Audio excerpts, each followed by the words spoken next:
I was a member of the faculty for 25 years, serving in a variety of roles, most recently as assistant head for student life. I also treasured my role as dorm master, a teacher of English when boys were here, 8th grade history, advising and coaching. Under the leadership and trust of David Doherty, I also had the honor of serving as co-chair of the Coeducation Steering Committee with revered faculty member Rick Walbridge. In the 18 months leading up to that first year of coeducation in the fall of 1988, we had the time of our lives. While officially the Hill became co-ed in the fall of 1998, there were countless remarkable women who contributed to the life of the Hill and paved the way to fully integrate Hill way before the girls arrived. I want to mention a few, and I apologize for missing any. Winnie O'Shaughnessy, Ellen Nelson, Biddy Watson, Kay Doherty, Margie Nicewender, Karen Walbridge, Judy Borger, Peggy Pence, Joan Groton, Nancy Bodie, Pat Kowalczyk, Linda Hilton, Susan Harvard, just to name a few. Thank you all.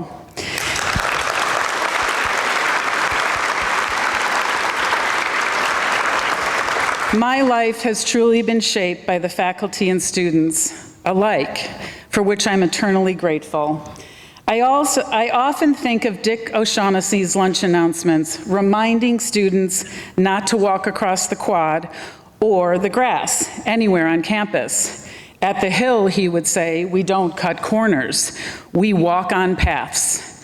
Our paths all cross here at this incredible institution, and I feel blessed that Hill ties never sever. I have the good fortune of knowing the panelists sitting here before you when they were Hill students, each making indelible marks on our community and are still doing so today. One I have known since she was a baby. I'm excited to introduce them to you now. Jennifer Kang, class of 2010. When Jen was a Hill student, she was a prefect, involved in SGA and the SBC, the Dial editor, and played varsity golf and ice hockey. She was the ray of sunshine that walked into my advising meetings with a smile from ear to ear. Jen earned her BA from the University of Pennsylvania, her MBA from Yale. She is currently a director for PricewaterhouseCoopers and serves as a Hill trustee and class secretary. Jen.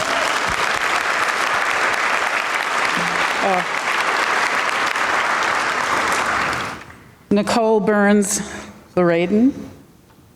Lauredan, I knew I was going to screw it up, excuse me. Class of 2005. At Hill, Nicole took center stage as vice president of the chamber choir and captain of the winter and spring track teams. She still is a school record holder in the 200 and 400 meter spring track events.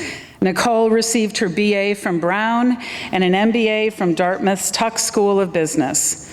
A Hill trustee, currently she is with Stripe and was formerly with Google in Commerce and Payment Solutions. Nicole.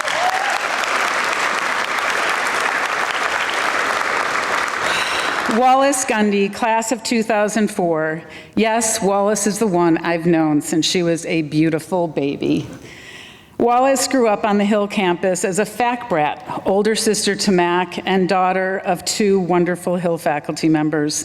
As a Hill student, Wallace was a prefect, dial editor, Ellis Theater Guild president, and she played varsity field hockey and squash.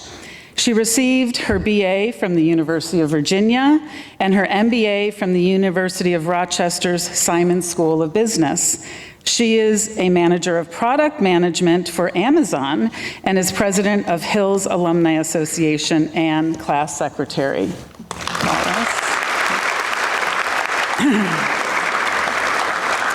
Ashley Schneider Wilson, class of 2001. Ashley was one of the very first females enrolled at the Hill in 1998. She was a 3-year captain, 3 years of field hockey, played varsity lacrosse, and was a tour guide. She received her BA from Colgate and her master's degree in leadership in development from Penn State. She is the creator and partner in the real estate investment firm Bar Down Investments, and she's been a frequent visitor to Hill's entrepreneurship classes. Ashley? Dante Cutrona, class of 1999. Dante was president of the SGA during the first year of Coeducation. Dante, I remember your campaign speech right here as if it happened last week. He bridged the gap between male and female students in a way that is indescribable. Dante, in his way, was that gap for we as faculty, for the students, and for everyone to bring us together as a community. Dante also played soccer and baseball and was a member of the discipline and campus life committees. He earned his BA from Duke and law degree from Villanova. He currently is Chief of Staff for Representative John Joyce in Washington, D.C. Now I'm going to turn it over to Mrs. Devaney, who will moderate this afternoon's panel.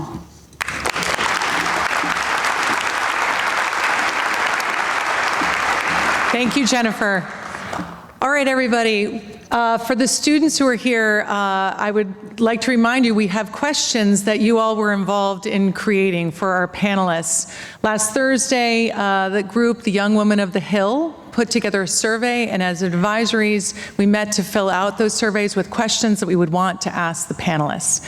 And so together there were 150 submissions, and the group met and they came up with 5 or 6 questions, and then some questions that they will ask as well.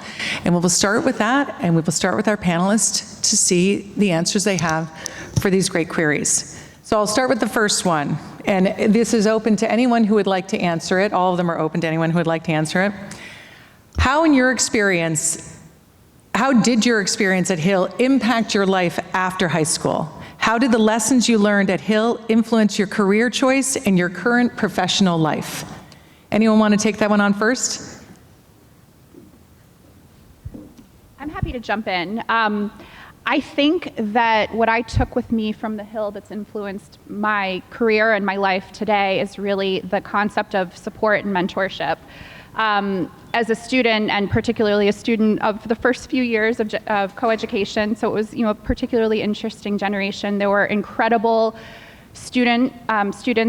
older students who really took the younger women under their wing. Ashley was one of those, and there were several other sixth formers who really took it upon themselves to say, you're new here and we're going to make this a great experience for you. And I have always remembered that and think so fondly of my third form year because of that. And professionally, I've taken that upon myself as well. And so I would really encourage you all to really embody that, both here, certainly at the Hill, when you're thinking about the younger students, but also as you head off next year, look for those older students to get to know.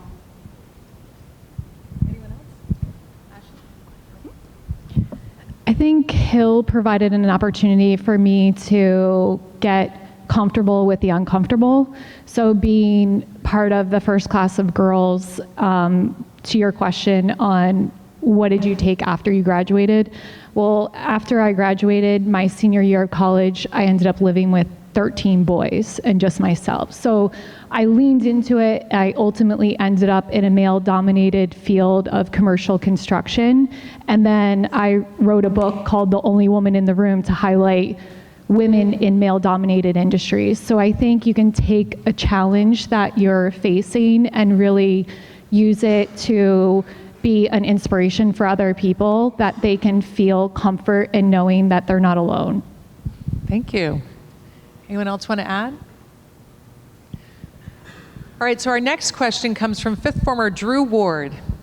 Is there a memory you have of when you experienced pushback about your presence on campus? And is there a memory of when you experienced a sense of belonging?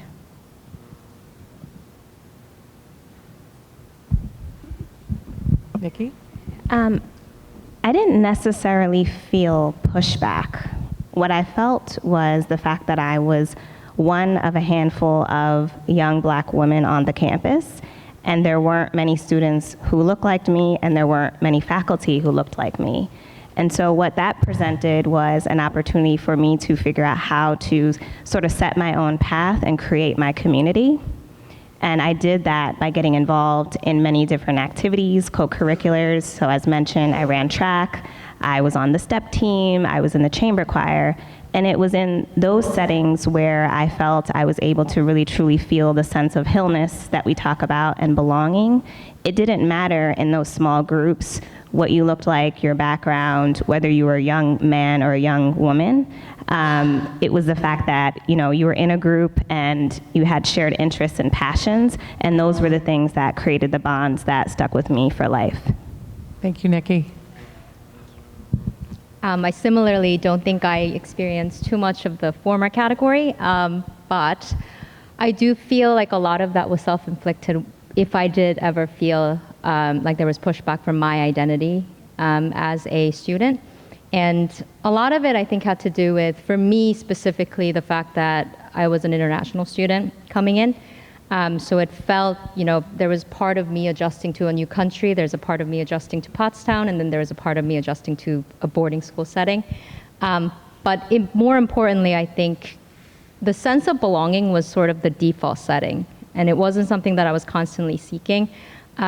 Particularly with the whole international student identity, I think folks were very much aware. My advisor was very much aware. Mr. and Mrs. Doherty, who were headmaster and our former advisor back in the day, I think they were very much aware of the fact that whether it's self-inflicted or it's something that, you know, was actually present, I think they were very aware of the fact that students like myself would feel that. So they did feel a lot of the void. A lot of good memories. Thank you.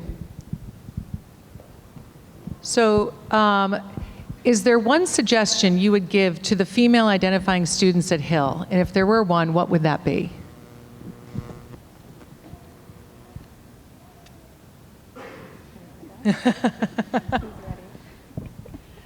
Well, I will say, first of all, we were reminiscing about this morning. Be grateful that you apparently now have women's fitting sixth form blazers. I was of a generation, I think you and I both were, and I think maybe we all were, where we had a men's blazer that were, you know, smaller in size. So that's a great swing. But in all seriousness, I would say, you know, there are going to be stages throughout your current experiences at Hill, throughout college, your professional world, et cetera, where you're going to need that hand up, that leg up. And so that's very normal and that's very natural and that's part of life. But just remember, make sure you're also offering that hand to others. You know, you all are about, you know, once you graduate, you'll enter this pretty incredible network of 10,000 alumni.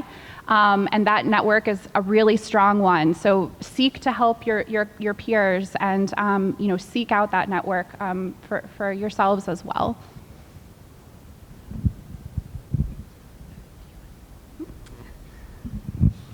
I think exactly what Wallace said. I feel like there's always someone out there in the alumni community and alumni community. I don't necessarily think it's just the singular gender.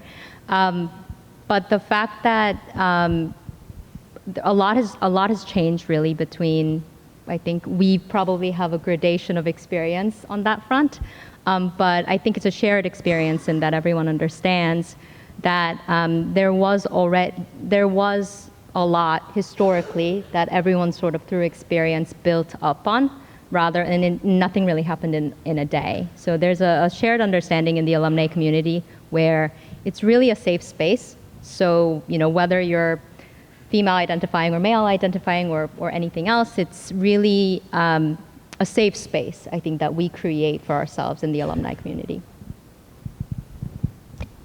I'm going to take this in a little bit of a different direction and say the values and the leadership skills that you build at the Hill School are just phenomenal, and they are going to carry with you everywhere you go.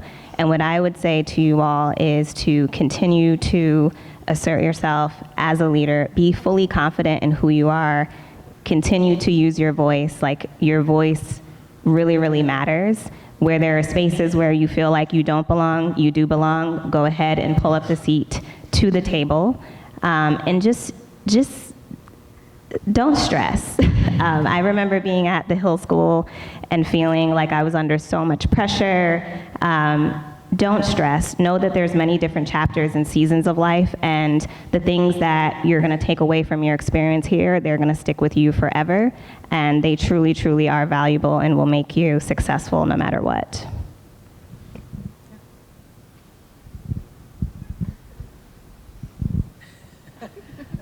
Ashley? I think everything that's been said is obviously something that we can all agree on. I also think that in terms of everyone has a shared responsibility of not only using your voice but also listening, and I think it kind of goes both ways. So reaching out your hands, listening, all of these things combined, I think is what creates the future that we all want. I spend a lot of time on stages talking to women-only groups, and the reality of the situation is women outlive men on average between 6 to 8 years, and in pre-COVID dollars, it's a cost of living of anywhere from $286,000 to $316,000 for cost of living expenses. That burden is on all of us. It could be your mother, your aunt, a friend, a cousin, a colleague. So I think by bringing to what you mentioned, bringing a seat to the table for everyone, it's all about just bringing the opportunities to everyone, no matter gender, race. That's something really important that I learned at Hill and continue to foster whenever I have the opportunity to share. Thank you. So I'll ask one last question, then we'll turn it over to our students to pose their questions. What would you like current Hill students to know about your Hill experience? He's going to get one in a minute.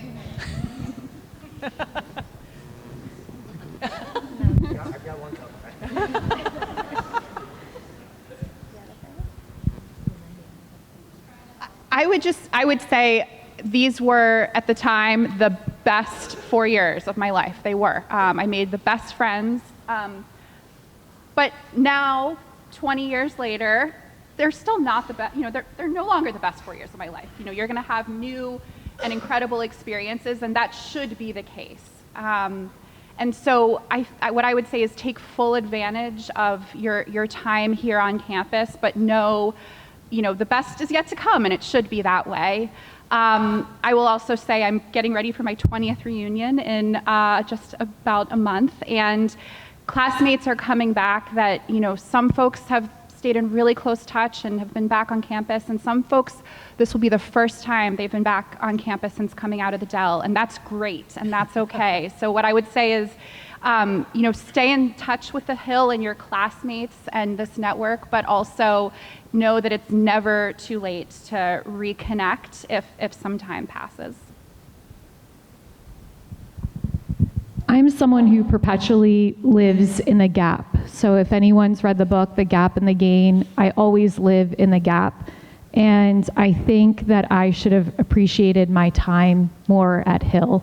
I should have appreciated my time more at Colgate. And it's only as I've gotten older, after having kids, that I've realized that I really need to enjoy every single moment.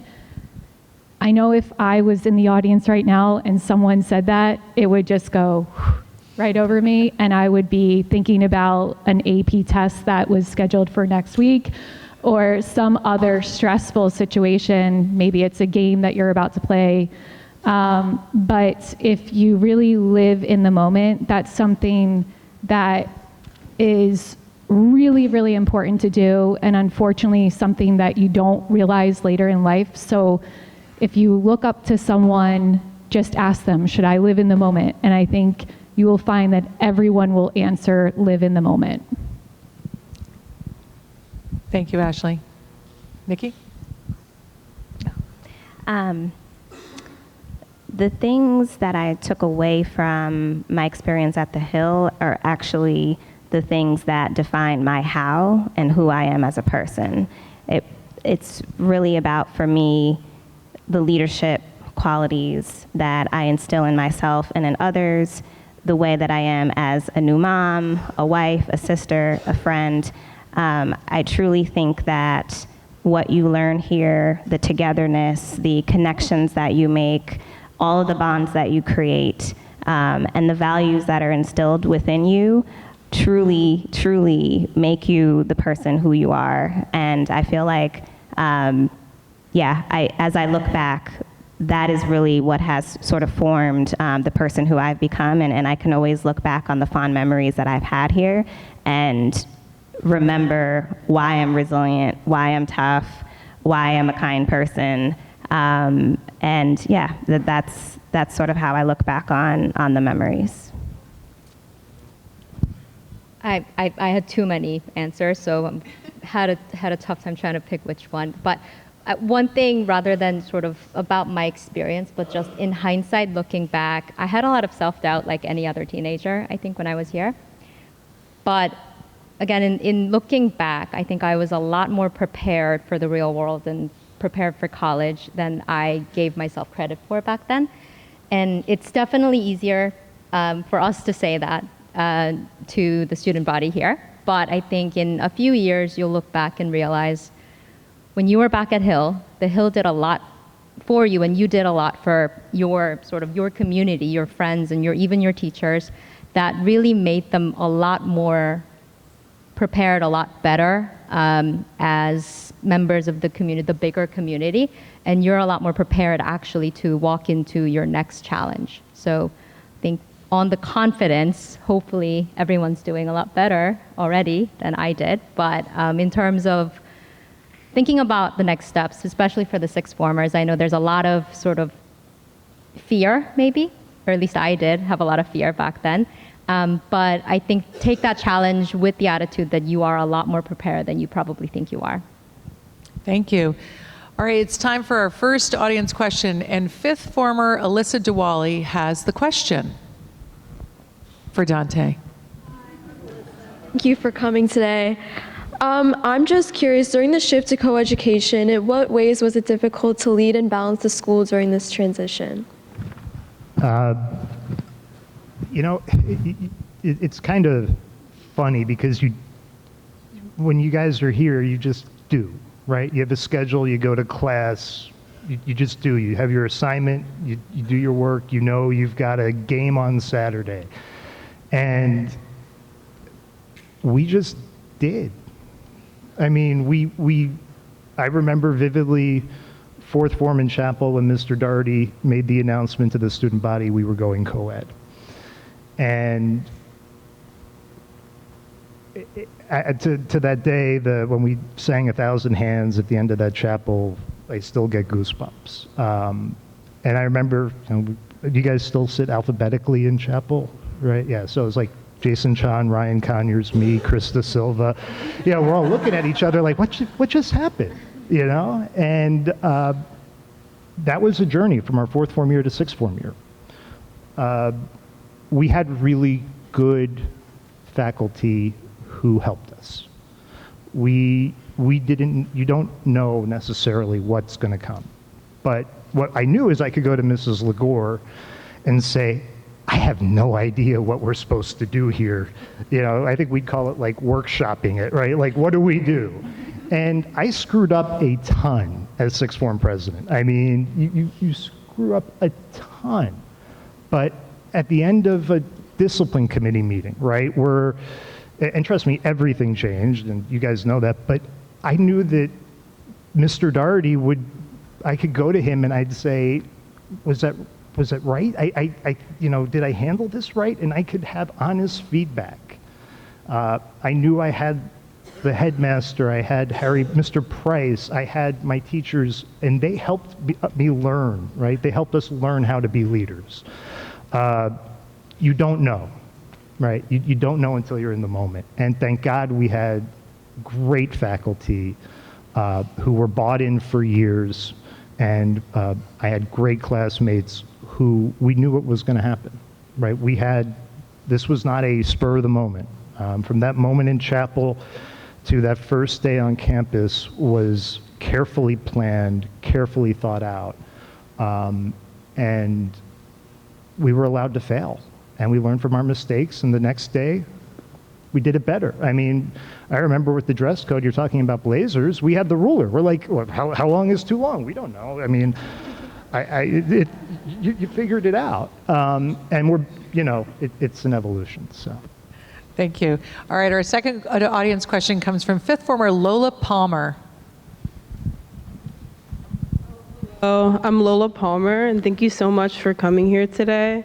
I was wondering, how did you guys engage in Hill activities and gain a place in a male-dominated environment?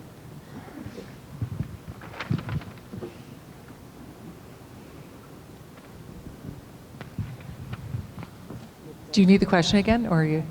Oh, Lola, do you want to say it again?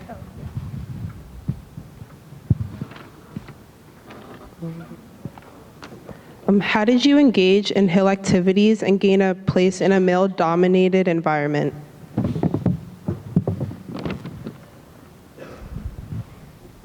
So when I arrived, it was only the third year of coeducation, but frankly, the demographic of the student body coeducated pretty quickly. So I can't really say that I necessarily felt a big shift, but you Ashley, might have, having some of the classes that you were here with.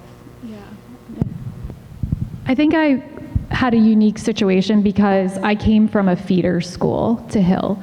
So a lot of the boys that were here came from Montgomery, and I went to Montgomery, and I knew probably around the same time that you guys were notified that it was going co-ed, so I decided to go to my local public school for a year, waiting for Hill to go co-ed.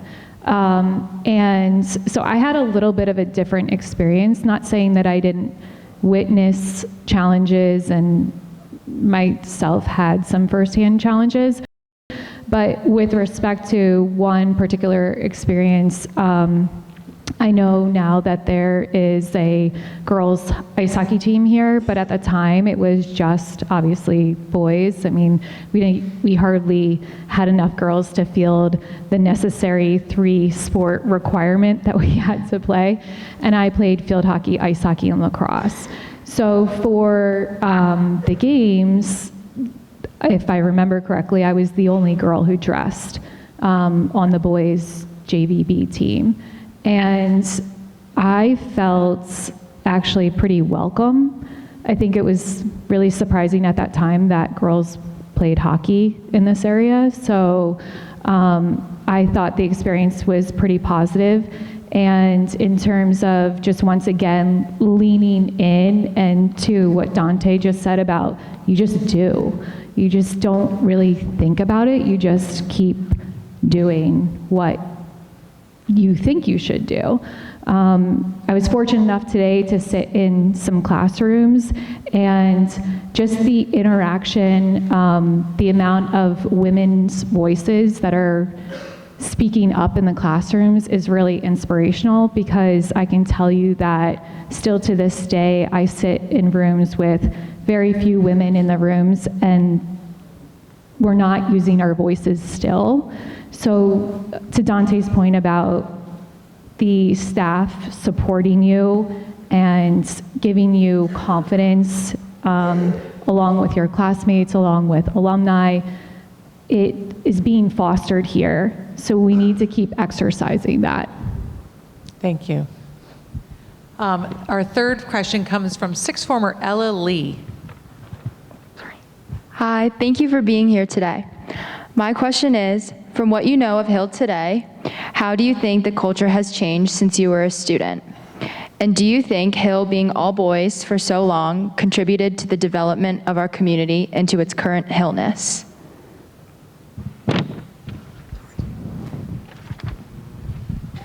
I mentioned this, I was sitting in Doc Malone's class this morning, and I said this, there feels like a brightness and a levity on campus, and it's not that I felt that was absent when I was a student, but it does feel very bright and joyful here. And what I will say is it's very clear from my perspective as an alum that this seems like the best time in history to be a student at the Hill School. I feel very proud of my degree, and a lot of that has to do with the fact that all the great things that are happening on campus today. I know this whole weekend is shaped around the coeducation, but I think it's only one of the many things that have really evolved what you termed as Hillness. And I think 10 years from now, after you graduate and you come back as an alum, you'll feel like the Hillness definition probably, you'll see that it's still evolving at that time. So while it is probably one of the biggest changes that the school has gone through, I could probably come up with, and between the 5 of us, there are so many different things that have changed across our times as well, that have really impacted what you may see the Hill School as and what we may see the Hill School as. Our 4th question comes from 5th former Maggie Chi. Hi, thank you guys so much for being here. The question is, what do you think is the most significant way that women transformed Hill in the last 2.5 decades?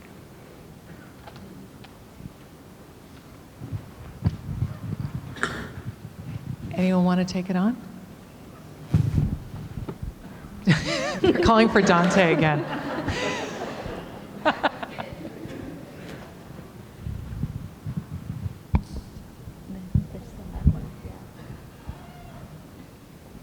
You stumped the panel. What I will say is I think it's pretty incredible to see so many female students in leadership positions and major leadership positions. I think that's just been really incredible to see and hear about.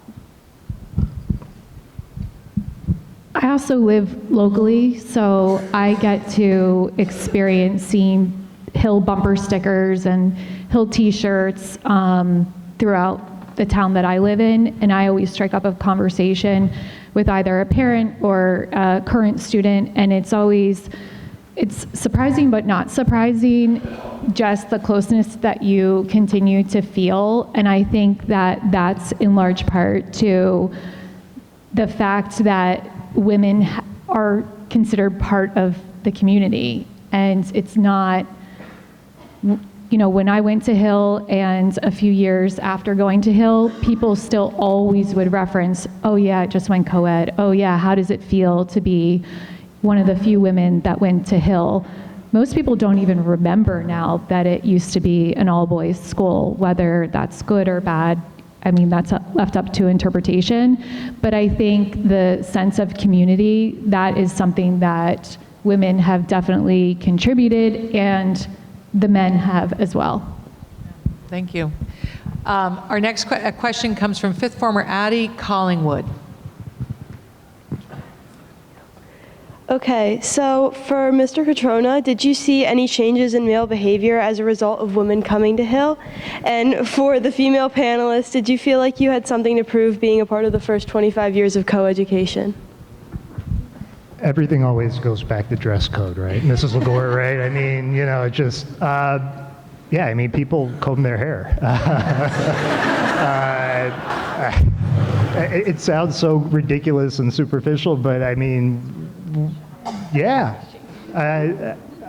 I'll never forget, I was going to Mr. Schneider's AP US History, which was in the classroom building, and I was in Foster, and Amy Coolidge, I don't think Amy's here this weekend, but was in class, we were friends. I remember I was walking, and it's like, hey, I'll meet you at Wendell, we'll walk to the classroom building. So I roll up, and she's looking at me, and she's like, what the heck is on your tie? And I go, what do you mean? And I guess I had like a blue shirt on, I had a navy blue blazer, and I had a black tie with like a bizarre pattern. She's like, you don't wear navy blue and black. Like, what are you doing? Like, who does that? I'm like, I have no idea. But yeah, I mean, we learned, we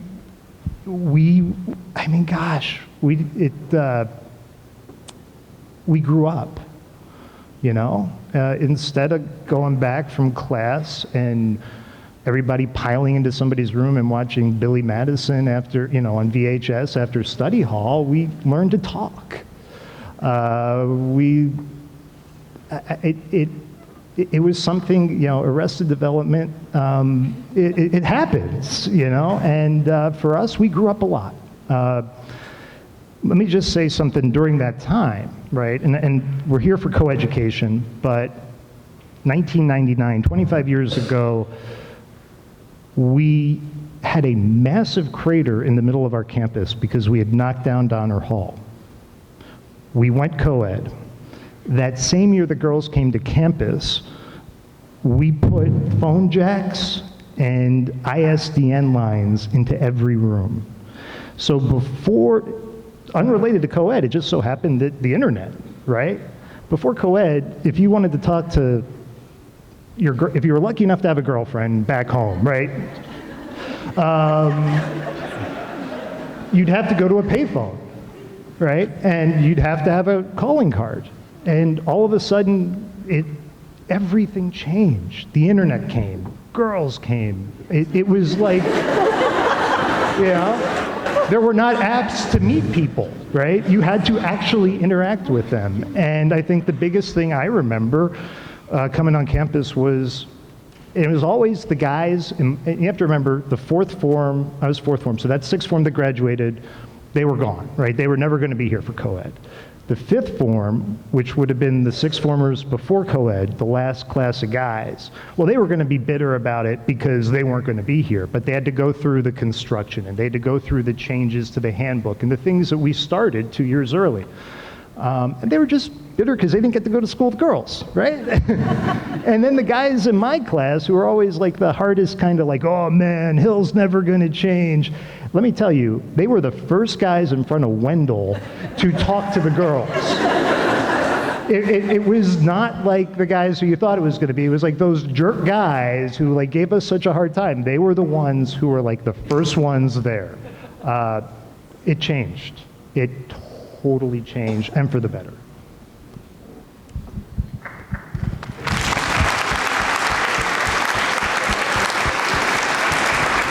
For the second part of your question, did we have something to prove? For me personally, I'm extremely competitive, and I know that there were a lot of comments on the first year that this is just an experiment. And if it doesn't go well, if the academics don't go well, the athletics don't go well, that it's going to revert back. And there were a lot of chatter about this throughout the entire campus. It was just so inside of me, like a fire in my belly, that we're going to have the best sport teams and we're going to have the best academics and we're going to be well-rounded and we are going to not stand behind the boys, but stand with the boys. And it was really important for us to just be good at all the same things that the boys were good at and well known for. I think, is Emily Gunn here? Or I think she's coming this weekend, but I distinctly remember when she won, I think it was like 4 or 5 awards our graduation year, and it was just one award after another, after another, after another, and we were so happy that she kept winning all these awards. She really proved the way on the academic side for us, and on the athletic fields, all of the teams that struggled those first few years, not because we weren't talented, but it took a while. Even if you have the best of players, we see this with the Olympics, you have all these incredible athletes, but you have to have chemistry too, to win. So it takes a few years to kind of develop that rhythm with your teammates, but it's what Hill is known for today. Hill is not known for just athletics or just academics. It's well known for producing well-rounded people. And that is something that I know not only myself, but all of the women that came that first year, second year, third year, fourth year, we all had that in common. We all wanted to prove that we could do it and make a major change at Hill and be just as credible as a college candidate and as an employee or an entrepreneur later down the road. Thank you. So I just want to give time for our last question, and it is from fifth former Alex Nussbaumer. We are at time, so it'll be a speed round for the answers. Why did you choose to join a school that just began coeducation? Ashley, I think you touched on that a little bit in your answer, but Nikki, do you have? Yeah, for me, it came down to the community, and it still does today. Like, number one is the people. When I came to campus, I truly fell in love with the family boarding school motto that we still hold. And I knew that if I came to this school, I was also going to be held up by the structure from my advisor, from the coaches to the faculty, and I was going to really become my very best self. And to kind of add on to the question that you had, I think when I was here, it wasn't about proving myself to ensure that, coeducation would remain. It was really about the fact that I looked up to all of the people who were here around me, and I felt like I owed it to them to do my best and to do what was right, and to try to perform as best as I could in academics and athletics and across all of the things that I was involved in. And so, for me, the Hill School really stood out from a people first standpoint, and the love and sort of that tradition that keeps the Hillness alive is why I came here. Thank you. So a big round of applause to thank all of our panelists.